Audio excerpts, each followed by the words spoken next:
As advertised on Facebook, we are going to talk this morning about the subject of school days and God praise. And that little pamphlet that I just handed out to you, I've spent the week putting that together because there are 36 of these little hints, little ideas, ways that you can make the day a little more productive, if you will. And I hope that you'll take those and that you'll apply them. I said online that much of what I'm going to say this morning actually will apply to the workplace as well. And I think if you read through that little brochure, you'll see that many of those will just make you a better witness for the Lord, even in the workplace. But I want to deal with the fact that we're going back to school. School started up. Most of our kids are back in it now. And they're in the thick of things, and they've gotten their assignments, and their teachers have told them, here's where we hope to be by the time Christmas break rolls around, etc. And so there's excitement, but there's also, some nervousness that goes into that. And one of the challenges I wanted to lay in front of us was this idea of being effective no matter where we happen to be. We've just come through 2-3 months of summer, and many of us have had the pleasure of going to the lake or being on vacation or whatever it may be. And then all of a sudden, all those kind of things, they kind of come to a grinding halt, and now we're back in the middle of all of it. How do we function and make sure that God and His testimony is seen vibrantly in our life? Well, I'm hoping those 36 things that you've got in a little brochure there will be helpful to you. I've chosen several of them, and this is why I need Gabriel back there. Gabriel, we're just going to pop through these real quickly because they can read them for themselves, but I wanted to mention them, and then we're going to draw 3 of them out of my list of 36 that I want to deal with as far as the sermon is concerned. All right, next slide really quickly, if you will, Gabriel. Here are some of the things that I feel like needs to be in front of us, whether you're in the workplace or whether you're a young person going back to school. Love on the lonely. I think I was in 8th grade when we came up with a statistic. I think this is right, but I think I was in 8th grade, and at that point I had been in 8 different schools. My dad was not only in the military, but he also was a preacher, and that kind of bumped us around all kinds of places. And so I am very, very much attuned to what it's like to walk into a classroom on the first day of school and to see everybody in all their little cliques, and they're communicating, they're talking, and they're excited, and they're examining each other's outfits, and what did you do this summer, and being by myself, sitting at my little desk, having no one to talk to, and wondering if I'm going to make a friend at all this year. I have done that many occasions. Love on the lonely. Next one, Gabriel, really quickly. Share the limelight. It's so very important for those of us who often get a lot of accolades. I'm the preacher guy. I stand at the back, and many of you come through, and you hug on me whether you want to or not. You shake my hand. You say, that was a great sermon, whether it was or not. All of those kind of things. I'm one of these guys who tends to get a lot of limelight. But I'm also one of those individuals who recognize it's very important for us to share that. And sometimes I don't do it as much as I need to. Forgive me. But we need to be people that share with those who don't generally get the accolades. They're not generally the one who's mentioned by the teacher and bragged on by whoever it may be. Next one, quickly. Number 3, pass it on. We need to be people who are sharing. People who share get ahead quicker. Quickly. Number 4. Oh, it's 5. Be a safe place. This is very important, I think.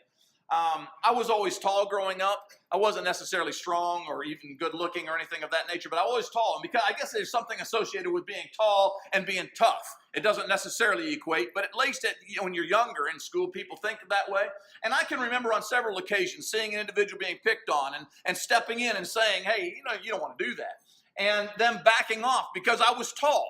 I also remember the year that my last year, I believe it was in 9th grade, and all the others had moved up to another level of school, and a fellow punched me right in the face. And I didn't even know this guy. I was first day of school, I was walking up, and he just walks up to me, punching me right in the face. And I thought, what in the world? And it was because I was tall. And so, being tall isn't always an advantage. That particular day, I had my cousin with me who was big and bad, and he stepped in and he made sure that nothing went further with regards to that. But, we need to have a safe place. And for those of you who are big and bad, and those of you in the room who get a lot of accolades and a lot of attention and that kind of thing from people who are in authority, you need to create a safe place where people can go and they can share with you, hey, I'm being bullied, I'm being picked on, whatever it may be. The next one, Gabriel. Number 6, pray blessings. I love that scene in the movie, and I can't even remember what it is, Facing the Giants maybe, where the guy goes down the hall and he puts his hand on every locker before school starts and he prays a prayer that God will bless the student who's going to have that locker. I love that concept. We are God's people. When we pray a prayer, heaven hears.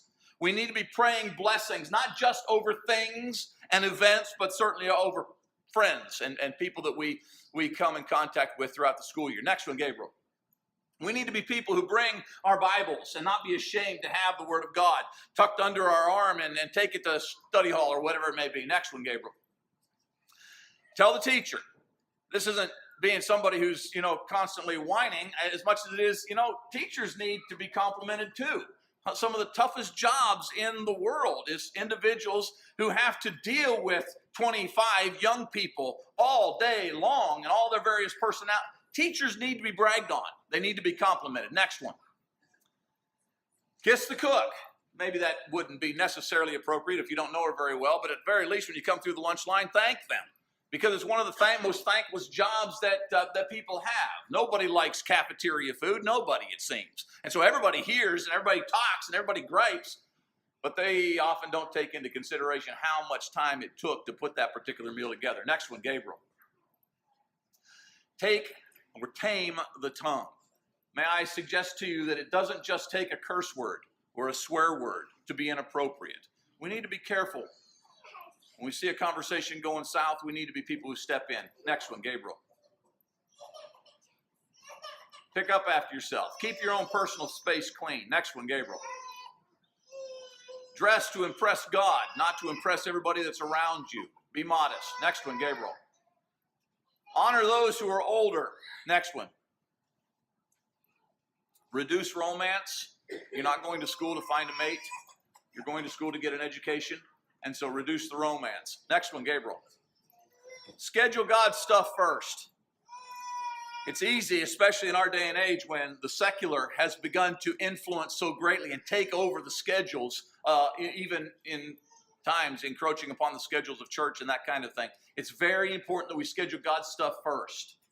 We often, at the first end of the year, such as we are now, we often will get out our schedules with regards to, what's the basketball season going to look like? The various things that are going to take place, extracurricular activities, that kind of a thing. Maybe what we ought to do first is ask ourselves, what is the church schedule going to look like?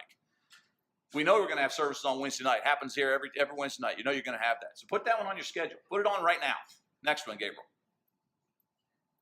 Smile, because it does improve your face value. It's a lot easier to look at somebody when they're smiling. Next one. Consider the custodian another thankless job. One of the ways you can consider them is don't make a mess. As you're walking down the hall and you see something laying there in the middle of the floor, go ahead and pick it up and throw it in the trash can. Next one. Never expect, always appreciate. I like that one. Next one. Listen loudly. I did want to stop here. Listen loudly. Being a person who makes his living off of talking and hoping that people are listening, this one is I kind of take this one personal. I've told you this before, but there are several folks around the auditorium. I won't name them right now, but there are about 5 of you who I look at regularly, especially when I'm in a hard point and I don't know whether it's going to go over well. I look at you because you're going to probably give me positive feedback. There are some of you who sit up a little straighter. There are a few of you I look at who actually drop your jaw open just a little bit like, I'm really interested in what Sonny has to say there. There are some of you who laugh at my jokes even when they're not funny. There are just people in the room who I zero in on because there are times in sermons when it's in a valley and it's not going where you wanted it to go and you need some encouragement. And I find you people. Well, if you're a student going off to school, listen loudly. Be an individual who understands you really do influence the speaker. I'm told the story is true. I didn't see it happen myself, but there was a hot water tank. It was one of those short hot water tanks that was in the classroom. Not sure why it was there, but it was. And it was sitting there in the corner of the classroom. And the class right before this man's class had to do with psychology and how you can influence each other and those kind of things. And they were learning about how you can influence another person just by the way you treat them with your body language. And so in the class following that one, they went into a rather boring class. This was one of those classes where the guy was very monotone, talking about stuff that nobody was interested in. It was really hard to sit through that particular class. But the leaders of the class had gotten together and they said to themselves, let's see if the previous class stuff works in this class. And so every time the teacher gets close to the hot water tank, everybody perk up, sit up and drop your jaw and act like you're really interested. When they get farther away from the hot water tank, act like you're disinterested. I'm told that by the end of the semester, they had the teacher actually sitting on top of the hot water tank every class, teaching from on top of it, because that's when he gained the most attention. It's true. You typically can manipulate the sermon that you hear every Sunday from me or whoever it may be, by the way you either pay attention or don't pay attention. Young people, take it to school with you. Listen loudly. Next one, Gabriel. Control the conversation when you, again, if you see it going south, change it to something positive. Gabriel. Be on time, that's huge. Sometimes you can't always dictate things, but it says a lot about your maturity if you can be a person who's on time. Next one. Whistle or hum, I'm not sure you can get by with this one, but I like to do it. I remember doing it. You know, whistle or hum, Amazing Grace. You don't even have to sing the words. I'm not sure you can get thrown out of school for that one yet, but it would be interesting, and you'll get all kinds of reactions to it. There'll be some kids who remember that from the time that they went to church years ago and might even prompt a conversation. Next one, Gabriel. Don't go first in line, go second. Next one. Use appropriate titles.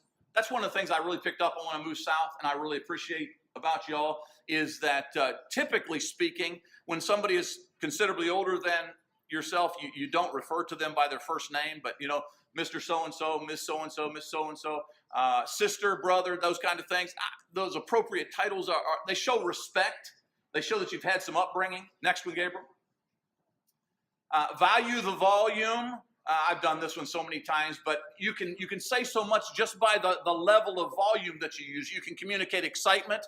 You can communicate humility. All these things with regards to the way you use your own volume. Next one, Gabriel. Apply the day. This is the last one before the three that I want to talk about. Simply make application. Every day was given to you by God. Don't waste it. There's something about this day that you need to take advantage of and make sure that you capitalize on it for God. All right, three things now that I wanted to share with you with regards to ideas that I think are essential for our kids as they are heading off to school. I'm going to call them the 3 Ds of educating our young people. Number 1, discernment or discerning things. Number 2, they need to be disciplined. And number 3, they need to be driven. I think that if our kids will have these 3 qualities, and I'm going to show you in Scripture ideas from that, but I think if they have these 3 qualities, they will not only have a successful class, but they'll have a successful year. They'll have a successful life. If they are a discerning person, a person of discipline, and a person who is driven. Next slide. Now I can slow down just a little bit. The 4th thing that I had actually on my list was look deeper. And then in the parenthetical phrase there, you know, we need to see why people are as they are. I think that given the violence, given the things that are happening in our world, it's very, very important. This one is very, very significant, that we teach our young people to be discerning, not just go into a setting and expect it to be safe. Not just to walk into a setting and expect to gullibly accept everything that is stated. They need to be discerning. I'm mindful, just to be kind of personal, I'm mindful of the little bit of a controversy we have going on right now in Paragould and Greene County with regards to was he a rapist, was he not a rapist? You know, do we need to be concerned about that? He was arrested, then he was released. You know, what do you do? I don't know. And so obviously I'm not going to give you my opinion with regards to whether he's guilty or innocent or whatever, but whatever took place, it rose to a level where a bunch of us really have gotten concerned about it, have we not? Well, how do you avoid those kind of things? Sometimes you can't. And that's a lesson I think that you have to really teach our kids. Sometimes you just don't know how. Or you're not in a position to defend yourself.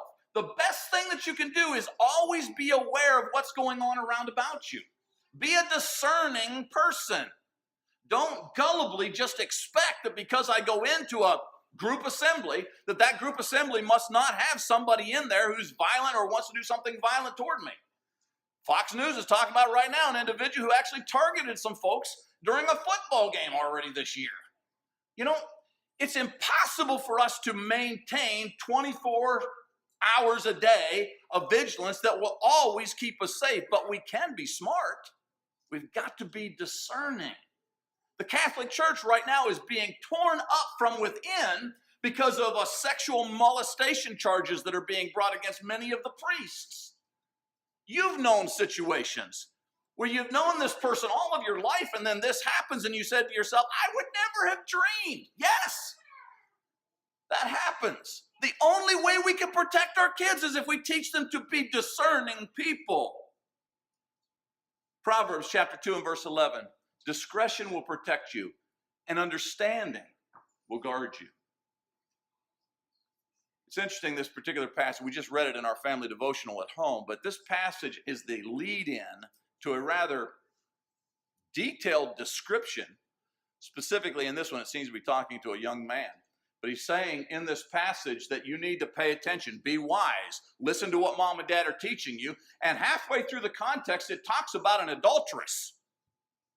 In other words, a woman who is trying to entice you into her lair by the way she acts, by the things she says, by the way she dresses, whatever it may be.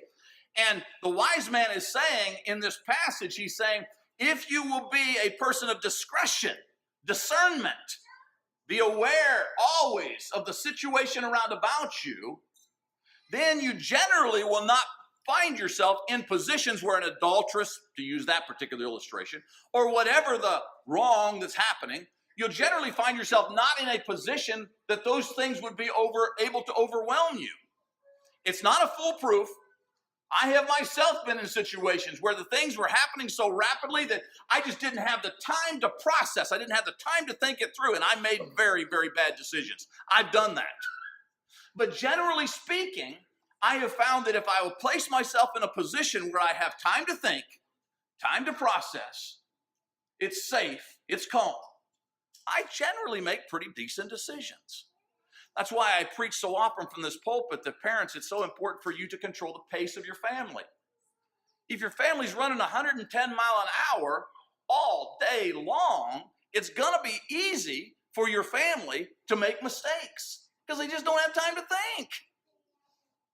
But if you require of your family at least once a day, we're going to sit down around a common table and we're going to actually talk to each other. We're going to converse. How was your day? What went on today in your life? If you have those conversations, then you'll be, Proverbs 2:11, you'll be a person who is promoting discretion within your home, discernment within your home, rather than living at such a pace that nobody has time to even process that quickly. So first of all, I'd suggest to you that we need to help our young people as they head back to school to learn to be discerning people. Gabriel, the next one. Secondly, they need to be disciplined. I know when I heard the word disciplined as a young man, I didn't like it because that meant probably a belt was going to be in the process at some level because I wasn't always the best child growing up. Discipline, however, doesn't have to imply punishment. Discipline just simply means that you're learning to function in a manner that is opposite of being out of control. You have self-control, which, by the way, is part of the fruit of the Spirit, isn't it? That we are supposed to develop the ability to actually govern our own life. Ephesians chapter 4 and verse 15. Speaking the truth in love, we will grow to become in every respect the mature body of him who is the head, that is Christ. And this one, I suggest to you that our young people need to understand or know how to confront misinformation respectfully. It's the one thing, and most of you know, as I deal with Facebook and other social media outlets, it's the one thing that it seems this generation has no clue about. And that is, it is possible to disagree and not become enemies. It's possible to disagree and me not to throw some kind of expletive in your direction. It's possible for me to actually disagree with you and not take it personal. That can actually happen, although it doesn't seem to be very popular in the social media. Notice the first few words of this passage. Speaking the truth in love. He didn't say you sugarcoat it. He didn't say you change the truth. Certainly didn't say you lie, but he did say that when you're presenting it, make sure that there is a motive of love. Why do you want to say that to that person? Why would you talk about that person in that way? Why would you write that note? Why would you send that text? All of those are legitimate questions. And by the way, all of them can be answered with a rather innocent answer. Maybe you really do want the best for that person, and the text needs to be sent. The statement needs to be made, whatever it may be. But if you find yourself in a position when you ask that question, why am I saying this? Why am I doing? And it comes back, I just don't like that person. Or I want to look like I'm smarter than they are. There's a problem here. Learn to confront misinformation respectfully. Tell you a story at the conclusion of this. My favorite teacher in high school was an atheist. Next one, Gabriel, as we run to our end. The last one I would suggest to you, we need to teach our children to be driven. Now, what I'm about to say to the young people, they need to probably listen cautiously about it and then go home and talk to mom and dad and ask whether or not that particular thing, just play it out in your own conversations, mom and dad. But I'll tell you two things about my education that reflect on me, I think. Number one, I did not like to read. And number two, I loved getting out of class for anything possible. I was an athlete, and if you went to a class that especially had one of your coaches teaching it and you were a decent athlete, you often were the one who could run errands or do, and I wasted many of my class periods because the coach needed this done or the coach wanted that done, and I was thrilled to do anything except sit in class and listen to somebody lecture on whatever it may be. We need to be people who recognize that discipline is a good thing. Being driven to gain discipline is a great thing. Being driven to gain discipline because of discernment is an even better thing. We need to be driven to do that which we are placed in a setting to do. I recognize that for many of us, if you're like I was when I was in school, it's probably not the thing that drives your joy button the most.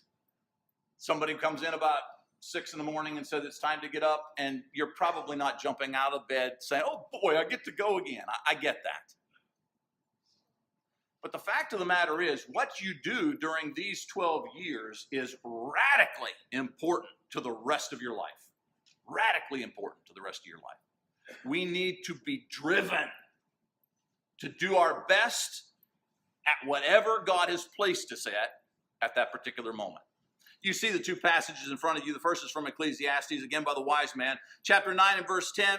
Whatever your hand finds to do it with all your might. Get after it. You dig in a ditch, dig it with all your might.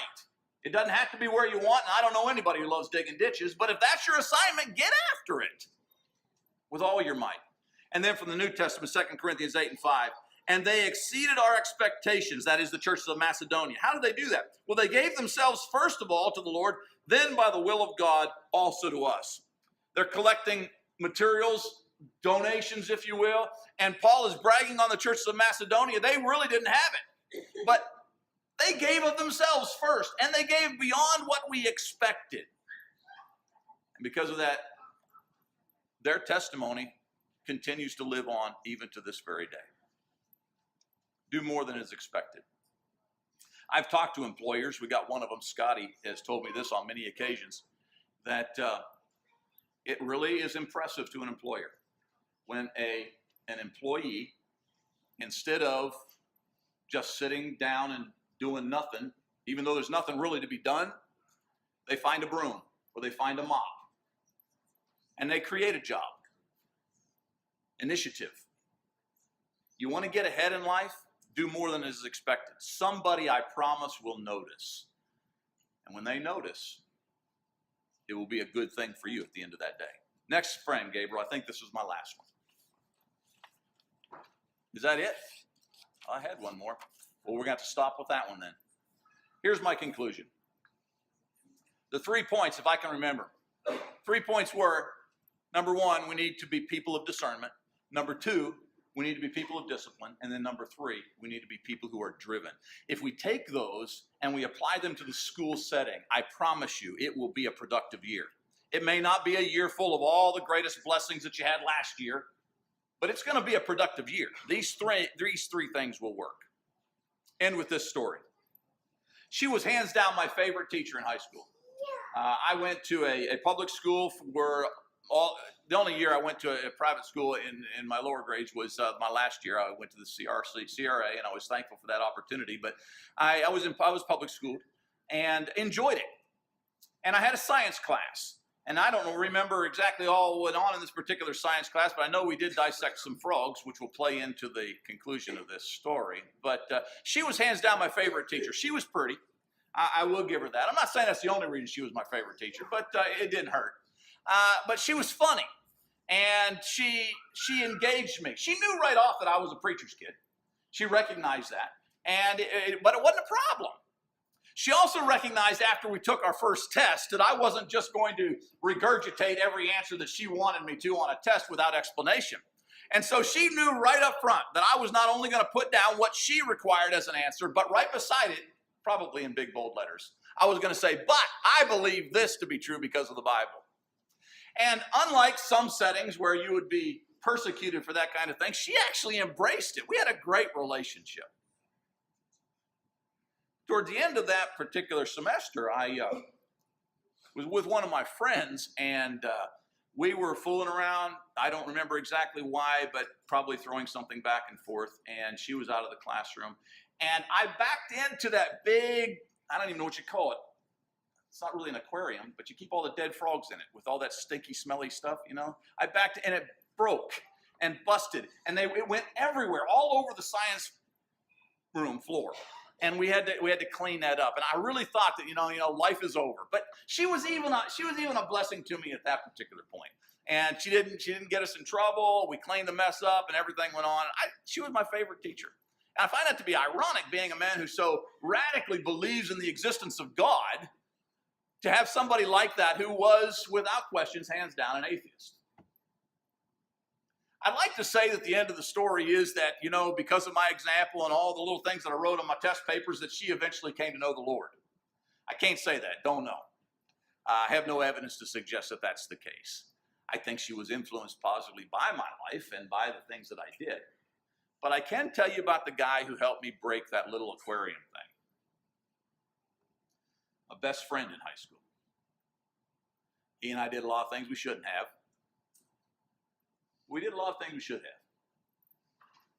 And I will tell you that the end of the story for him, in fact, I got a text message just about 10 minutes ago as I was sitting in the pew from him. I did lead him to Christ. I did immerse him into the Lord with my own hands. And that was a powerful day. It's not always who you think you're influencing. Sometimes it's the folks you didn't realize. It can be a good school year. It can be a great school year. We got to apply the day. It's got to be worth living.